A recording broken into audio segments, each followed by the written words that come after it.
Hey, what's up YouTube? Welcome back to the channel. It's Christine with gaugegirltraining, an online meal planning and coaching service. I'm a food scientist and chemical engineer, and in today's video, we are going to address why you get so hungry right before your period. So let's get started. So we are on day 23 of 42 of the 42 Hard Challenge, and this last week was a wash for me, you guys. My cycle just came, and premenstrual, I was feeling god awful. I kind of maintained, and this is very normal during your period, and I'm going to explain to you in today's video why this happens. First things first is we're going to address that feeling hungry a few days before your period is very normal. When I say a few days, it could be up to 7 days out, but we're typically talking 4 days out, 3 days out, 2 days out, 1 day out. That's when you're going to experience it the most. And what I tell my clients is you can increase your calories roughly by 100 to 300 calories because your body is expending more energy hormonally, and it's not going to negatively impact your progress. You will still be in a deficit and you will still see progress by boosting these calories. What that means is, increasing your carbs, increasing your fiber, increasing your healthy fats. For example, if you increase by 300 calories, I recommend maybe splitting that between healthy fats, some carbohydrates. A good example would be something like dark chocolate covered almonds, something I really love. But I want to talk to you guys about the hormones that influence appetite. There are 5 hormones that impact your hunger on your cycle. The first hormone you want to be aware of is leptin. The higher the leptin level in your body, the fuller you are going to feel. So high leptin levels is a good thing because that means you feel full, you feel satisfied, you feel stable. There is no cause for issues. The next thing is ghrelin. When ghrelin levels are high, your appetite goes up.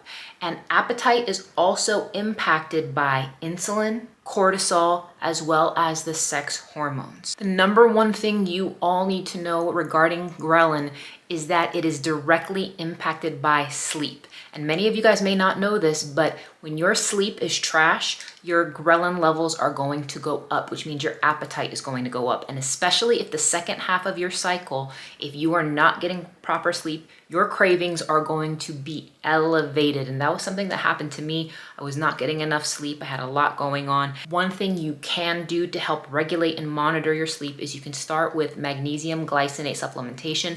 I recommend the Gauge Life magnesium glycinate. This is a really wonderful product that is excellent at giving you deep, restful sleep.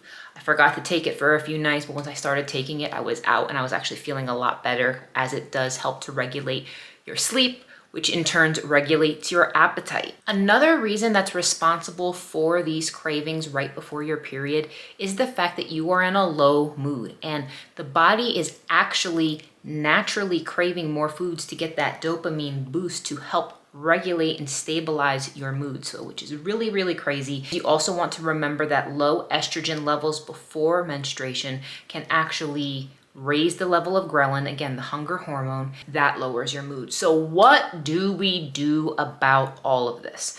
Number one, you have to acknowledge that those days leading up to your cycle, you're going to feel off. You're going to feel fatigued. You want to make sure that you're doing everything you can to get extra rest. You may want to add a few unscheduled rest days. Number one.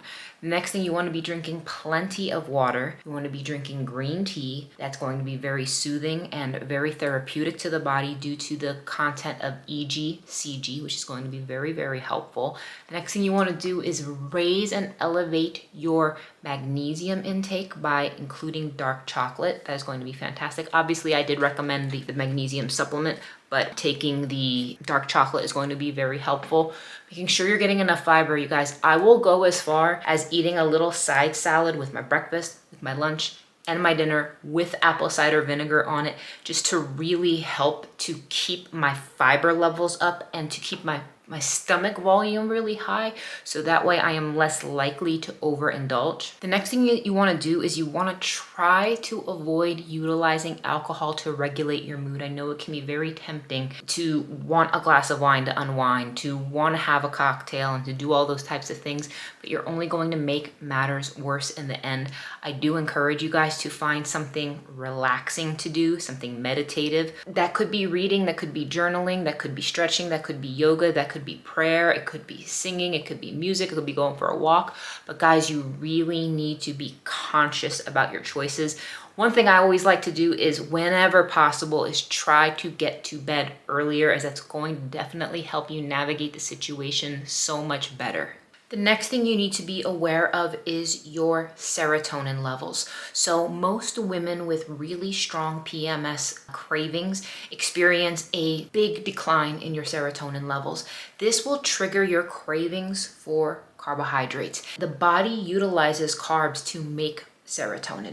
So if cortisol is high and serotonin is low, you're going to seek out carbs and fats. But the thing is, you guys, you have to be very careful to steer clear of these refined carbohydrates. Now, we are all human. The reality is, once your cycle ends, most of my clients end up losing anywhere from 2 to 6 pounds of just period related water retention. Now, the thing is, if you make it through your cycle and your weight stays the same, that's actually a very good sign, because it means your true weight is actually lower because you're holding on to more water. Same with your waist measurement. If your waist measurement stays the same throughout your cycle week, or even if it goes up just a tiny bit, if it stays the same, that means, again, your true waist is actually smaller. So this week, everything pretty much stayed the same for me. I felt like trash.